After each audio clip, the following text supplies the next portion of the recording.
कितनी चोटें, कितने जख्म आए आपको थाना सिटी कोर्ट के अंदर? ये आपकी स्ट्रैटेजी थी कि रिएक्ट या रिटेलिएट नहीं करना? बट ने मुझे कहा कितनी मार खाओगे तुम, तोड़ दूं? मैंने कहा नहीं। पाकिस्तान में सेशन कोर्ट्स के अंदर आज से पहले ये नहीं हुआ? अगर वकील ने काला कोट पहन लिया तो क्या वो उसको अस्तना मिल गया? क्या वो कानून से बढ़ गया? क्या उसके उस पर ऊपर तनकीद नहीं हो सकती? इस्लामाबाद में आपकी पेशी थी तो उस वक्त भी जजेस गेट से गाड़ी एंटर हुई, वहां भी जजेस गेट से बगैर नंबर प्लेट के गाड़ी एंटर हो गई, यहाँ आप जजेस गेट से दाखिल हो रहे हैं, तो आपके पीछे भी कोई बिग ब्रदर था। जो लोग आपको मार पीट रहे थे उनका आपसे क्या मुतालबा था? बस कैमरा पकड़ के ऐसे मुंह आ गए कि हमें सिर्फ फुटेज चाहिए। वो बस वायरल होना चाहते थे। वकील साहब ये कहते हैं कि इन्होंने हमें कीड़े मकोड़े कहा, इन्होंने हमें डड्डू कहा। टाई मुख्तलिफ जगह पे नजर आ रही है और वही आप पे इल्जाम लगाने हैं कि नदीम नानी वाला 8 लोगों के साथ आया और उसने हम पे बदतरीन तशद्दुद किया। जिसने सॉफ्टवेयर अपडेट करना है ना, वो चैलेंज करे, मैदान लगाए, मुझे और बट को बुलाए। आप झगड़े की दावत दे रहे हैं? हम बिल्कुल, अगर आप इतने जोगे हैं, आप हमें दें चैलेंज, हम आएंगे। हर बंदे को कहता है ए देखो जी, ए ब्रिगेड का फोन आ गया जी, ए देखो ए मंजाज का फोन आ गया जी, ए देखो जा जो करने कर ला तेरे जज साहब, ए रिमांड दे दो इंदा। डॉक्टर अफान कैसर है, ये भी बहुत बड़ा टाउट है चौधरी सरफराज का। फेमस लोगों के ऊपर भौंक के अपना मंजन बेचना, इसकी हर वीडियो आप देखेंगे ना, इस्लामी टच डालना, लोगों को मैनिपुलेट करना और कहना हाँ हाँ वाह वाह वाह वाह वाह। तो उसने अरूप को कहा कि तुम्हें पता है आज तुम्हारे घर रेड पड़ने वाली है। वो बड़ी मासूम से बेचारी घबरा गई, कहते अब क्या करूं? कहता आज मैं घर में कह लूं इधर ही आ जाओ। ये सब मैच फिक्स था, ये ड्रामा था और ये ड्रामा इसलिए रचाया गया ताकि 295A जैसा एक संगीन मुकदमा है उसको किसी तरीके से फिजल आउट किया जा सके, माहौल ऐसा बन जाए कि टर्न द टेबल्स हो जाए, तो किसी तरीके से यूके गवर्नमेंट को या यूरोप को ये बताया जा सके कि हमारे साथ यहाँ पे बहुत ज्यादती हो रही है, इसलिए देखिए आपने वीजा कैंसिल करके आपने अनजस्टिफाइड किया, आपने ये किया तो देखिए हमारे साथ यहाँ पे ये सब कुछ हो रहा है, इसकी नौबत ना आती अगर वीजा टर्मिनेट ना होता तो। मैं बस इस पर ज्यादा बात नहीं करना चाह रहा, मैं आपसे ये कहूँगा कि कुछ इस टॉपिक को छोड़ा जाए। तो इसका फायदा हुआ? हाँ जी तो फायदा हमें अल्लाह ताला की ज़ात का हम शुक्रगुजार। और अगली पेशी 13 जनवरी को है, ये भी फायदा हुआ। तारीख पड़ गई ना, तारीख पे इतने सेंसिटिव केसेस आपके ऊपर, 295AB 295CB रजब के ऊपर, इसके बावजूद आप पाकिस्तान आ गए। क्या आपके पीछे भी कोई बिग ब्रदर था? बिग ब्रदर ने कहा आओ ग्रीन सिग्नल है।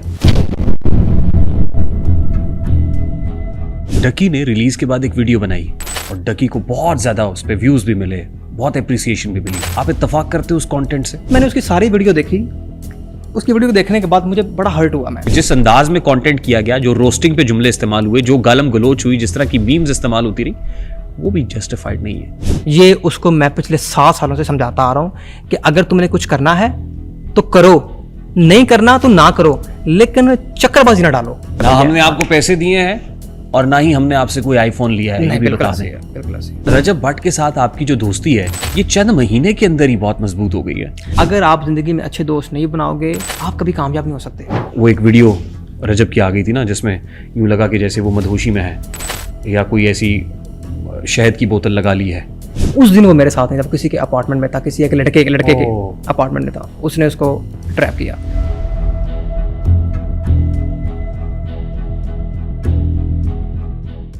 Assalamualaikum and a very warm welcome to RTS, which is Rehan Tariq show on 24+. This is Pakistan's first audience-based podcast. और अगर आप भी बतौर ऑडियंस हमारे इस पॉडकास्ट में शिरकत करना चाहते हैं और मौजूद मेहमान से कोई भी सवाल करना चाहते हैं तो स्क्रीन पे दिए गए नंबर पे जरूर कांटेक्ट कर लें। आज का पॉडकास्ट कदरे मुख्तलिफ है, अनऑर्थोडॉक्स तो नहीं कहूंगा, लेकिन हम इसको इनोवेट करना चाहते थे कि इस पॉडकास्ट को लाइव स्ट्रीम करें ताकि बराह रास्त आप लाहौर में हैं, कराची में है, पेशावर में है, केपी में, रहीम यार खान से अटक तक हमारा ये पॉडकास्ट सब लोग लाइव देखें और अनसेंसर्ड अनफिल्टर्ड बातें आप तक पहुंच जाए। बावजूद हम लाइव तो नहीं कर रहे, लेकिन कोशिश यही होगी कि अनसेंसर्ड और अनफिल्टर्ड एक एक जुमला बेन ही आप तक पहुंचे, कोई भी कटिंग ना हो। और जाहिर है यही हमारे इस प्लेटफॉर्म की खूबसूरती भी है। और जब हम बहुत सारी चीजें काटते नहीं हैं तो फिर जाहिर है काटने के बाद जो दर्द होता है वो पहले होना शुरू हो जाता है। बाहर कैफ, आज के पॉडकास्ट में ऑडियंस तो नहीं है लेकिन मेहमान है, और मेहमान शख्सियत जो मेरे सामने विराजमान है इस वक्त बहुत ज्यादा वायरल है। बहुत ज्यादा बातें इन्हीं के गिर्द घूम रही हैं हमारे सोशल मीडिया पे, कंट्रोवर्शियल भी बहुत है। जहां मैं तो इनके बारे में पहले ही कहता हूं, जहां कोई लड़ाई झगड़ा या कंट्रोवर्सी होती है ना, वहां पे ये जरूर होता है। और अभी जितनी फड्डे, जितनी लड़ाइयां, जितने झगड़े चल रहे हैं उसमें भी कहीं ना कहीं ये मौजूद है। और जिस हद तक मौजूद होना चाहिए चाहे शायद उससे एक कदम आगे ही होंगे। यूके से मामला शुरू होता है, फिर इस्लामाबाद पहुंचता है, इस्लामाबाद से लाहौर, लाहौर से कराची, एक पिंग पोंग है जो चल रही है। कहते हैं इनका जब मैं नाम लूंगा ना तो आप कहेंगे नाम तो सुना होगा। नाम इनका नदीम मुबारक है, लेकिन प्यार से इनको नानी वाला कहा जाता है। नदीम मुबारक उर्फ नदीम नानी वाला, तो नाम तो सुना होगा। और आप तो समझ रहे हैं कि नदीम नानी वाला से बात करना इस वक्त इतना इंपॉर्टेंट क्यों है। जाहिर है सिटी कोर्ट के अहाते के अंदर जो कुछ हुआ, जो धींगा मुश्ती और जो मछली मंडी बनी, और जिस धक्कम पेल का निशाना शिकार इनके दोस्त मशहूर व्लॉगर मारूफ यूट्यूबर रजब भट्ट बने, और जैसे फरते जज्बात में इन्होंने अपने दोस्त को घेरे में ले लिया, यानी वो बाहों के हिसार में ले लिया। उसके बाद तो दोस्ती के ऊपर लोग लिख रहे हैं कि दोस्त हो तो ऐसा, दोस्त वो जो मुश्किल में काम आए, मुसीबत में काम आए। तो नदीम नानी वाला की दोस्ती की मिसालें ना सिर्फ पाकिस्तान के अंदर बल्कि भारत के अंदर भी, बिला तखसीस मजहब, वो मुसलमान है, वो सिख है, वो ईसाई है, वो हिंदू है, सब इनकी दोस्ती के ऊपर वारे जा रहे हैं।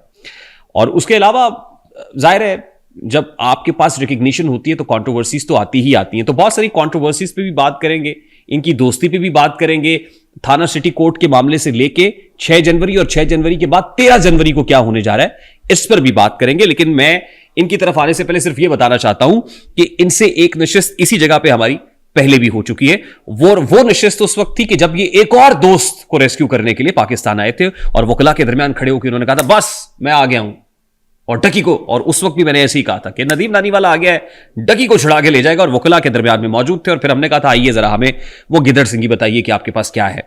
फिर उस दोस्त के साथ क्या हुआ, उसको बिग ब्रदर मैसर आया, इनको वो दोस्त मैसर आया भी या नहीं आया, इस पर भी बहुत सारी बातें हमने करनी है। तो बिला ताखीर जनाब नदीम नानी वाला साहब, अस्सलाम वालेकुम। वालेकुम सलाम। बहुत बहुत शुक्रिया, thank you very much for taking some time out.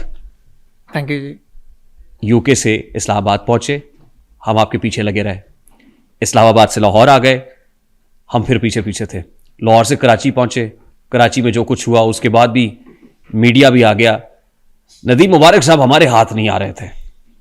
नहीं, अभी हमें 10-12 दिन आए हुए हैं और बस लड़ाई चल रही हैं, आपके सामने ही है।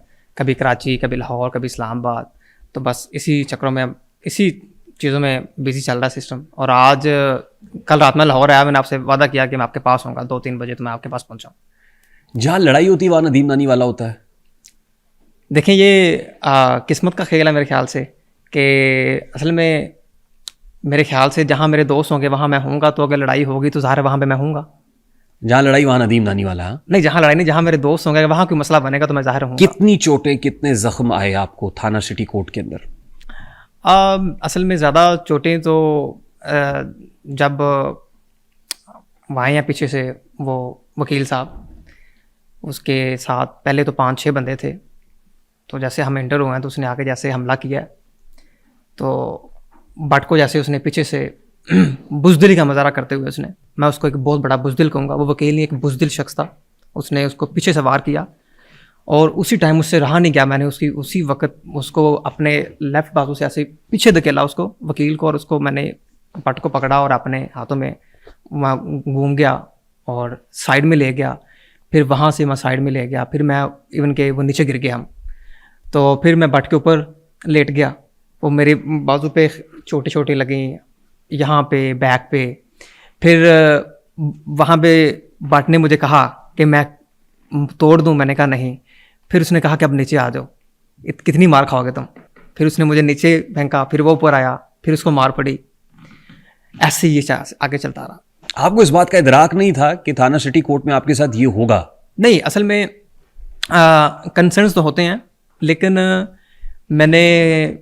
मुझे रजब ने यह कहा था और मैंने उसको यह कहा था कि अदालत के अंदर ऐसा नहीं हो सकता, क्योंकि अदालत के अंदर जब आप जाते हो, सरेंडर करते हो, तो अदालत के अंदर एक जजेस की पावर होती है, तो जजेस की होती है। और मुझे यकीन था कि जो वकील बरादरी है वो इस तरह की गुंडागर्दी नहीं कर सकती। नहीं, आपने इससे पहले नहीं देखा कि जजेस तो कोर्ट रूम के अंदर वकला के हाथों पिटते हैं? आपने ये नहीं देखा कि बख्शी खाने से जब एक मुलजिम को अदालत पेशी के लिए ले जाया जाता है तो गोलियां उसको भून देती हैं और वो जमीन पे बेहिस्सो हरकत पड़ा हुआ होता है, खून बह रहा होता है? पाकिस्तान में सेशन कोर्ट्स के अंदर आज से पहले ये नहीं हुआ? अब बिल्कुल ये देखें, जैसे हमने पूरी पाकिस्तानी कौम, सारी दुनिया ने देखा जिस तरह खान साहब को अदालत के अंदर जिस तरह उनके ऊपर वार किया गया हाता अदालत के अंदर। तो लेकिन मुझे लगता है कि हमने मिसमैनेजमेंट की, हमने बहुत लाइट लिया। हमें इस चीज़ को लाइट नहीं लेना चाहिए। हमें मुतलका फोर्सेस से हेल्प आउट लेनी चाहिए थी कि हमें प्रोटेक्शन दी जाए, हमारे ऊपर कंसर्न्स हैं। लेकिन आई थिंक हमने लाइट लिया इस चीज़ को। जो कितने दोस्त थे आपके साथ उस वक्त? मैं और रजब थे, कोई नहीं। बाकी जब हम अदालत में एंटर हुए तो वहाँ पे 4-5 ऐसे लोग खड़े हुए थे, तो वो कह रहे थे कि यार वैसी फ़ोटो वीडियो बना रहे थे, तो वैसे ही साथ चल रहे थे। तो ऐसी बातें कर रहे थे कि हमारे होते हुए आपको कोई हाथ नहीं लगा सकता। तो उसमें मज़े की बात है कि साथ 2 पुलिस वाले भी थे उनके साथ। तो कहते हैं कि आपको नहीं पता सिंध पुलिस का, आपको नहीं पता ये यहाँ हमारे होते हुए ऐसा नहीं हो सकता। तो जैसे ही उन्होंने आके पीछे से भट्ट साहब को वार किया है, वो उनमें से 3 बंदे वहीं खड़े रहे हैं जैसे वो जैम हो गए थे। तो मैं हैरान हो गया कि यार क्या बातें कर रहे थे और क्या ये निकले। आपके वकला भी आपके साथ नहीं थे? नहीं, असल में हमारे जो वकला थे वो गेट नंबर 1 पे थे, मियां अली इशफाक साहब। जजेस गेट से? हम जजेस गेट सेंटर हुए थे। अच्छा। तो वो 500 मीटर का फासला था, जो पहले 3-4 मिनट मैं और बट खुद ही एक दूसरे को प्रोटेक्ट करते रहे हैं। तो जब मियां अली इशफाक साहब आए हैं, उन्होंने आके बड़ी अग्रेसिव तरीके से हमें वहाँ से ऐसे पकड़ा है, और उस मियां साहब ने कहा छोड़ो इन्हें, बड़े गुस्से से। और मियां साहब ने बड़ी दिलेरी का मुकाबला किया, और मियां साहब ने वहीं से लेके कोर्ट रूम से लेके कमेटी रूम तक उन्होंने सिर्फ लॉ की बातें की कि ये तुम जो कर रहे हो ये गुंडागर्दी है, ये वकालत नहीं है। लेकिन वो उनका एक ही काम था, वो बस कैमरा पकड़ के ऐसे मुंह आगे कि हमें सिर्फ फुटेज चाहिए। वो बस वायरल होना चाहते थे कि हम किसी तरह जो है ना हमें फुटेज चाहिए। वो बस इसी चक्कर में कभी मुझे पीछे धकेलना, कभी बट को आगे धकेलना। तो ये दक्कम देर जोल थी, ये तकरीबन मेरे ख्याल से 40 मिनट ये चलती रही। कोर्ट रूम पहले हम बड़ी मुश्किल से पहुंचे, वहाँ पे लड़ाई शुरू हो गई। तो पहले 30-40 मिनट मेरा जो हाथ था ना वो बट के ऐसे था, ठीक है, यहाँ पे ऐसे 30-40 मिनट्स मैंने उसको छोड़ा नहीं। कमेटी रूम जब हम पहुंचे, वहाँ पे जब बट को बिठाया, मेरा हाथ कुर्सी में तब भी ऐसे था, और तब बट को सांस नहीं था आ रहा। उसने कहा कि मुझे सांस नहीं आ रहा। जब उसने कहा कि मुझे सांस नहीं आ रहा, उस वक्त एक ऐसा मोमेंट था कि मैं अंदर से रो पड़ा था उसको देख के कि बेचारे को सांस नहीं आ रहा। तो उसने कहा पानी। तो फिर मैंने कहा पानी, मियाँ साहब को मैंने पानी कहा, तो सब फिर वो वहाँ पानी आया, उस बेचारे ने पानी पिया। तो बड़ी मुश्किल से मैंने संभाला खुद को। तो मैंने बट को कहा कि बी ब्रेव। तो उसने पानी पिया, फिर उसकी कुछ सांस में सांस, क्योंकि 40 मिनट मेरा हाथ भी ऐसे था उसके ऊपर, और पीछे से उसको लोग ऐसे दबा रहे थे, यहाँ से दबा रहे थे, मुझे यहाँ से दबा रहे थे। तो अंदाज़ा करें कितना वो दिलेर था कि 40 मिनट वो लड़ता रहा, उसने हाथ नहीं उठाया, और उसका सांस आना बंद हो गया था। ये आगे उसकी कोर्ट की वीडियो है जहाँ पे वो बैठा है, शर्ट उसकी फटी और ऐसे वो करा, वहाँ पे बेचारे को सांस नहीं था आ रहा। वहाँ पे एक किस्म का वहाँ पे मैं अंदर से रो पड़ा था उसको देख के कि यार मेरे भाई के साथ ये क्या कर रहे हैं। तो बस वहाँ पे पानी नहीं पिया बेचारे ने। वहाँ फिर दुक्कम देर शुरू हुई। फिर हम वहाँ से, मैं आगे मैंने कॉल की बाहर, गाड़ी मैंने फटाफट फ्रंट में लगाई, मैं आगे भागा, गाड़ी आई, वहाँ से मैंने फटाफट अंदर बैठा, मैंने अंदर से बंदे को कहा फटाफट गाड़ी में बैठाओ, तो गाड़ी में बैठा के हम वहाँ से निकले। ये आपकी स्ट्रैटेजी थी कि रिएक्ट या रिटेलिएट नहीं करना?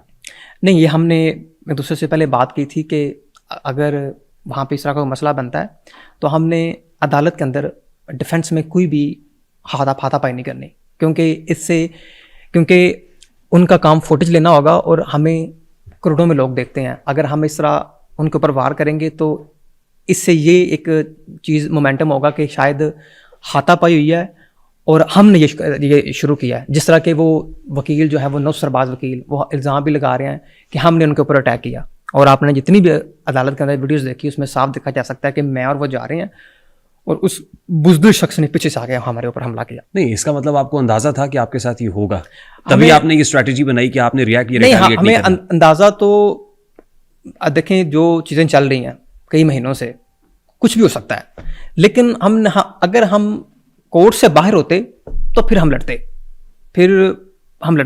कोर्ट के अंदर हमने नहीं था लड़ना। नहीं, इसके बावजूद अगर हमारे साथ कोई गार्ड नहीं था, कोई सिक्योरिटी नहीं थी, या दोस्त नहीं थे, आप 2 निहत्ते लोग चले गए, बावजूद इसके कि आपको पता है कि आपके साथ ये होगा। लेकिन हमें श्योर नहीं था कि हमारे साथ ये होगा, क्योंकि इस तरीक से पहले भी हम कराची में गए हैं और वो अदालत के अंदर बैठ गया है, उसने अपनी हाजिरी लगाई है, मीडिया टॉक हुई है, वो बाहर आया है और ऐसा कुछ नहीं हुआ वो अपना। तो इसलिए इसी चीज़ को मद्देनजर रखते हुए हम वहाँ पे दोबारा गए और हमें था कि ऐसा कुछ नहीं होगा। आप जजेस गेट से एंटर हुए जी। जब इस्लामाबाद में आपकी पेशी थी तो उस वक्त भी जजेस गेट से एक गाड़ी एंटर हुई जो बगैर नंबर प्लेट की थी। देखिए वहाँ भी जजेस गेट से बगैर नंबर प्लेट की गाड़ी एंटर हो गई, यहाँ आप जजेस गेट से दाखिल हो रहे हैं, तो आपके पीछे भी कोई बिग ब्रदर था? नहीं, हमारे पीछे कोई बिग ब्रदर नहीं है। असल में जो इस्लामाबाद हाईकोर्ट का वाक़या था तो वो मियाँ ज़मान साहब की गाड़ी थी। वो कैसे गाड़ी अंदर लेके गए ये उनका और उनका आपस का मामला है, हमें नहीं पता। क्योंकि जब हम अपनी ही गाड़ी पे गए थे, हम जो एक अपना गेट था आम लोगों के लिए, वहाँ से हम गए। जब हम इस्लामाबाद हाईकोर्ट से बाहर आए तो वो गाड़ी सामने खड़ी थी, तो मियाँ साहब ने कहा इस गाड़ी में बैठे, हम गाड़ी में बैठे, हम उस गाड़ी में बैठ गए। हमें क्या पता ये क्या है चक्कर मकर। तो आपके साथ थाना सिटी कोर्ट में जो कुछ हुआ किस वजह से हुआ? जो लोग आपको मार पीट रहे थे उनका आपसे क्या मुतालबा था? उनका मुतालबा ये था कि वो जो वकील था वो पिछले कई महीनों से पहले तो उसने बट के ऊपर झूठी 295 की FIR दर्ज करवाई और वो पिछले 8 लाहौर की FIR की बात कर रहे हैं जो लाहौर में हुई? नहीं, कराची में करवाई उसने। और उस वकील को ये इन्वेस्टिगेट किया गया 295A। उस वकील के ऊपर ये भी इन्वेस्टिगेशन की कि वो वकील जो है वो सिर्फ दिहाड़ीबाज है। 2022 की एक एग्ज़ाम में वो फेल है और 2023 में मेरे ख्याल से वो वकालत कर रहा है और उसकी डिग्री भी कंप्लीट नहीं है। एक तो वो वकील भी नहीं है और दूसरा वो 21 मुकदमों के अंदर मुद्दई है, यानी कि वो वकालत कर नहीं रहा, वो अपनी वकालत को बेच रहा है। एक वकील का काम अपने क्लाइंट को प्रोटेक्ट करना, अपने क्लाइंट का केस प्रोसीड करना है, ना कि खुद मुद्दई बन के लोगों के ऊपर FIR करवाना। उस बंदे ने लोगों के उसके 21 विक्टिम्स हैं इस मामले में। इस पर्टिकुलर केस में तो वकील साहब खुद मुद्दई है ना? हम मुद्दई हैं, उनका कोई क्लाइंट तो नहीं है? क्लाइंट तो ये मैं कह रहा हूँ। वो 21 मुकदमा में खुद मुद्दई है। हाँ। उसका काम ही है लोगों से दिहाड़ी लगाना, लोगों को ब्लैकमेलिंग करना, लोगों के ऊपर पर्चा करवाना, फिर ब्लैकमेलिंग करना। आपसे कोई पैसे मांगे? किसने? उसने नहीं। हाँ, हमसे उसने क्या पैसे मांगने थे हमारे? उसका ये मुतालबा था कि मेरे साथ बैठें, मुझसे माफ़ी मांगें और मुझे थोड़ी हाइप शाइप दें और बोलें कि वकील साहब हमारे भाई हैं, बस मिसअंडरस्टैंडिंग होगी तो मैं अपना केस वापस ले लूँगा, कि चलो मुझे हाइप शाइप मिल जाएगी, मुझे थोड़ा व्यू शूज़ मिल जाएगा और मैं अपना थोड़ा पावा बना लूँगा। देखें मैंने क्या कर दिया, जिस बंदे ने मैंने FIR दी थी उसने आगे मेरे मुकदमों में बैठ के उसने माफ़ी मांग ली, मैंने उसको अल्लाह की रज़ा से माफ़ कर दिया। क्योंकि बट ने ऐसी कोई हरकत की नहीं थी कि जिसके लिए बट उसके पास जाता और उसको कहता कि सॉरी जी। तो बट ने वहाँ पे 40 मिनट मार खाई मेरे साथ। उसने तब उन्होंने वहाँ पे जोर लगा दिया कमेटी रूम के अंदर कि माफ़ी भी, ऐसे कैमरे ऊपर कर दिया कि माफ़ी मांगो। बट ने कहा माफ़ी नहीं मांगनी। मियाँ साहब ने कहा माफ़ी नहीं मांगनी, ऐसी जो भी बात होगी बाद में होगी, कोई माफ़ी नहीं मांगनी। डोंट यू थिंक नदीम नानीवाला साहब कि गुफ्तगू करते हुए आपको बहुत ख्याल रखना पड़ता है? बिल्कुल ऐसी है। 295A का मुकदमा दर्ज ना होता अगर जबान से कोई ऐसे अल्फाज अदा ना होते? जुबान के अल्फाज की बात नहीं थी। 295A या कंडक्ट ऐसा 2 साल पहले एक वीडियो बनाई थी, फनी वीडियो रजब ने, जो कि एक नमाज की वो वीडियो थी। That I agree। हाँ, इसी को रेफर किया वकील साहब ने। और फिर उसके बाद वकील साहब ये कहते हैं कि इन्होंने हमें कीड़े मकोड़े कहा, इन्होंने हमें डड्डू कहा। रजब ने, बट ने किसी भी वीडियो में कीड़े मकोड़े नहीं कहा, ठीक है। उस वकील ने कई बार से टारगेट किया, फैमिली वाला, पैनविल, अगर क्या एक वकील को ये जेब देता है वो किसी बंदे के बारे में इस तरह की गुफ्तगू करे सोशल मीडिया पे? मैं तो उसको वकील ही मानता। वो एक बंदे के बारे में मुसलसल इस तरह की वीडियो लगा रहा है टिकटॉक के ऊपर कि पैनविल अगर तुम आ रहे हो, ये है वो है, इस तरह की वो कम्युनिकेशन कर रहा है। तो क्या रजब अपना अब जो दूसरा जो बंदा है वो कोई हक नहीं रखता उस पर तनकीद करने का? अगर वो बंदा इतनी बिलो द बेल्ट तनकीद कर रहा है तो क्या, क्योंकि अगर वकील ने काला कोट पहन लिया तो क्या वो उसको अस्तना मिल गया? क्या वो कानून से बढ़ गया? क्या उस पर ऊपर तनकीद नहीं हो सकती? क्या उसको अरेस्ट नहीं किया जा सकता? उसको सब कुछ किया जा सकता है। अगर कानून की नज़र में सब बराबर है, चाहे वो आम शहरी हो चाहे वो वकील हो। अगर आपने काला कोट पहना इसका ये मतलब नहीं है कि आप बदमाश हो, आप बदमाशी करोगे। मैं आपको ये भी बता दूं कि मैंने इस सारे वाक़या में सिंध पुलिस को बहुत कमज़ोर पाया कि जिस तरह उन वकीलों के ऊपर हमने FIR करवाई। FIR का इंदराज तो हो गया है वो क्लब में। हाँ, FIR करवाई और मुझे एक्सपेक्टेशन थी कि वो जाएँ, वो अरेस्ट करेगी सिंध पुलिस उनको। और मैं यहाँ पे ख्वाजा तहसीन पेश करता हूँ गवर्नर साहब कामन तसूरी साहब को, कि जिन्होंने हमें कॉल की और उन्होंने हमें बड़ा डांटा कि आपको सिक्योरिटी चाहिए थी, आपने हमें बताया नहीं, आप हमारे शहर में आए, आप हमारे मेहमान थे। उन्होंने कहा कि कोई नहीं, कुछ घंटों में आपकी FIR होगी इंशाल्लाह। ये कराची की हिस्ट्री में पहली बार किसी वकील के ऊपर FIR हुई और FIR करवाई, और हमें उम्मीद थी कि उनको अरेस्ट किया जाएगा, लेकिन उन्हीं वकीलों ने जाके मुतलका थाने में SHO को तशद्दुद का निशाना बनाया, जो कि आपके सामने है। और मैं आपको ये कहता हूँ कि अगर उन्हीं वकला की एक वीडियो भी आई जिसमें कोट और शर्ट फटी हुई है, टाई मुख्तलिफ जगह पे नज़र आ रही है, और वही आप पे इल्ज़ाम लगा रहे हैं कि नदीम नानी वाला 8 लोगों के साथ आया और उसने हम पे बदतरीन तशद्दुद किया। देखिए, ये वीडियो जो है मैंने देख रहा हूँ मैं इंस्टाग्राम पे और टिकटॉक में, इसके ऊपर मेरा कोई कमेंट नहीं, क्योंकि इसकी हिस्ट्री मैं नहीं जानता कि वैसा इल्ज़ाम क्यों लगा रहा है। और इसके साथ साथ उसने ये भी इल्ज़ाम लगाया कि नदीम नानी वाला का भी सॉफ्टवेयर अपडेट किया जाएगा। मैं तो ये कहता हूँ कि यार, जिसने सॉफ्टवेयर अपडेट करना है ना, वो चैलेंज करे, मैदान लगाए, मुझे और भट्ट को बुलाए, वो भी आए, हो जाए मुकाबला। जिसने मुकाबला करना है मैदान में मुकाबला करे। ये कौन सा मुकाबला है कि अदालत के अंदर हम आएँ, अपने आप को सरेंडर करें और आप एक जत्था लेके हमारे ऊपर हमलावर हो जाएं? ये तो मुकाबला नहीं है, ये मुकाबला नहीं है। आपने मुकाबला करना है, आप करें, आप जगह बताएं, मैं और भट्ट आएंगे। आप झगड़े की दावत दे रहे हैं? हम बिल्कुल, अगर आप इतने जोगे हैं, आप हमें दें चैलेंज, हम आएंगे। लेकिन ये तो वो बात हुई कि मुझे किसी ने चैलेंज किया, वो अकेला आया और मैं साथ में 100 लोग ले गया और जाकर मैंने उसको मारा और मैंने कहा लो जी बल्ले बल्ले। ये तो बदमाशी है। देखें, ये बदमाशी है। इस तरह की चीज़ों को हम सपोर्ट नहीं करते, इस तरह की नौसरबाजी को हम सपोर्ट नहीं करते। और मैं आपको ये भी बता दूं कि ये 2 वकीलों ने जिस SHO को तशद्दुद का निशाना बनाया, अगर इस तरह के 2 नौसरबाज वकील, खुदा की कसम, पंजाब के अंदर पुलिस के ऊपर इस तरह का तशद्दुद करते, मरीम नवाज से हमारे इख्तलाफात होंगे। क्योंकि लास्ट टाइम पे मैंने आपके पॉडकास्ट में कहा था कि मरीम नवाज को भी हमने रिक्वेस्ट की थी कि आप ये जो NCCA की जो ड्रामा चल रहा है, आप इसके ऊपर कुछ करें। उन्होंने कुछ नहीं किया, वो खामोश रहीं। लेकिन अगर ये 2 नौसरबाज वकील पंजाब पुलिस का इस तरह करते, लेकिन पंजाब पुलिस उनको इस तरह अपडेट करती कि वो ज़िंदगी में दोबारा वकालत ना करते, मैं आपको गारंटी देता हूँ कि मरीम नवाज का क्लियर स्टांस है कि जुल्म के आगे किसी की नहीं चलेगी, जुल्म ज़्यादती नहीं होगी, चाहे वो वकील हो या आम शहरी हो, तुन के रखो। ये शिकवा आप किसके साथ कर रहे हैं? वज़ीर आला सिंध के साथ?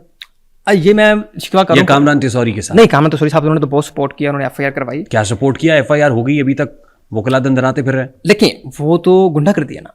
आप देखें, ये कामरान वकला कामरान तिसौरी यानी गवर्नर सिंध से ज़्यादा ताकतवर हैं? नहीं, वो रूल ऑफ लॉ से ज़्यादा ताकतवर तो नहीं है, लेकिन वो वहाँ पे जो डायरेक्शन है वो लॉ मिनिस्टर में अपना सिंध हुकूमत ने डायरेक्शन देनी है और पुलिस ने उनको अपना अरेस्ट करना है। लेकिन ये तो पुलिस की नाकामी है कि वो इसके ऊपर कोई अमल नहीं कर रही हो और इस तरह वकील आके उनके ऊपर चढ़ाई कर रहे हैं। मुझे बड़ा अफसोस हुआ ये चीज़ें देख के। ऐसा नहीं होना चाहिए। कल को अगर हमारे ऊपर FIR होगी, हम भी 100 लोग लेके चले जाएंगे पुलिस स्टेशन, जाके SHO के मारना शुरू कर देंगे कि ये FIR तुमने क्यों दी है। ये तो सीधी कानून से खिलवाड़ है। ये कोई अच्छा पैगाम नहीं मैंने देखा, ये कोई अच्छा मैंने इसके ऊपर ये सिंध पुलिस का मैंने कोई अच्छा रवैया नहीं देखा कि वो किसी 2 वकील आके आपको इस तशद्दुद का निशाना बना सकते हैं। वकला ताकतवर हैं? वकला ताकतवर मुँह जोर हैं? वकला सिर्फ मेरे ख्याल से इसलिए ताकतवर हैं क्योंकि उनके अंदर एक यूनिटी है और आम पब्लिक के अंदर जो है किसी भी चीज़ को लेके मैंने यूनिटी नहीं देखी। जैसे हमारी मजदूर बरादरी है, अगर उनके अंदर यूनिटी हो वो तो किसी को हिलने ना दें। लेकिन वकला के अंदर अब देखें ना, वो उनके अभी जो उन्होंने किया है अहाता अदालत के अंदर, सिंध हाई कोर्ट बार साहब उनको सपोर्ट कर रहे हैं। हालांकि उनको सपोर्ट नहीं करना चाहिए, उनके सीधे लाइसेंस मुअत्तल करने चाहिए कि यार इन्होंने जो काम किया ये हम इसको सपोर्ट नहीं करते, लेकिन वो उनका साथ दे रहे हैं। मेरी इतलात के मुताबिक कल कमेटी रूम के अंदर एक मीटिंग बुलाई गई है इस पर्टिकुलर इशू को लेके, और कोशिश उनकी ये है कि किसी तरीके से तस्वीर हो सके। जी, उन्होंने हमें रिक्वेस्ट की है, हमारे मियाँ साहब वकील साहब को रिक्वेस्ट की है कि इस मामले का हल निकाला जाए, तो दोनों पार्टियों को बिठाया जाए। देखें, अगर वो दोनों वकील माफ़ी मांगने के लिए तैयार हैं, अगर वो सरेआम माफ़ी मांगते हैं कि जो उन्होंने किया वो गलत किया, तो हम बैठने को तैयार हैं। अगर वो अपना हमारे वकील साहब जो हमें इंस्ट्रक्शन देंगे, मियाँ अली साहब, तो हम तैयार हैं। अगर वो माफ़ी मांगने को तैयार हैं तो हम, क्योंकि जो उन्होंने किया ये काबिले माफ़ी तो नहीं, लेकिन हम अल्लाह ताला उनको माफ़ कर देंगे। हाँ, माफ़ करेंगे। क्यों? फिर ये मुकदमा भी वापस ले लेंगे आप? हाँ, अगर जो उन्होंने रजब भट्ट के ऊपर झूठा मुकदमा बनाया है जो 295A का, अगर नहीं, वो इसको, मैं उस FIR की बात कर रहा हूँ जो आपने वकला के खिलाफ। हाँ, हमारी शर्तें यही हैं कि वो माफ़ी मांगे और जो रजब भट्ट के ऊपर उन्होंने झूठी FIR की वो अपना उसको विड्रॉ करें, तो हम भी अपनी FIR विड्रॉ करेंगे। वो FIR तो आप कोर्ट ऑफ लॉ में कंटेस्ट कर रहे हैं ना? नहीं, अगर देखें वो उसका मुद्दई तो वो वकील खुद है ना। वो अगर वो उस केस को प्रोसीड नहीं करता, वो कहता है लेकिन that case is a separate issue. देखें हम अगर वो माफी मांगते हैं तो हम अपनी एफआईआर विड्रॉ करने के लिए तैयार हैं।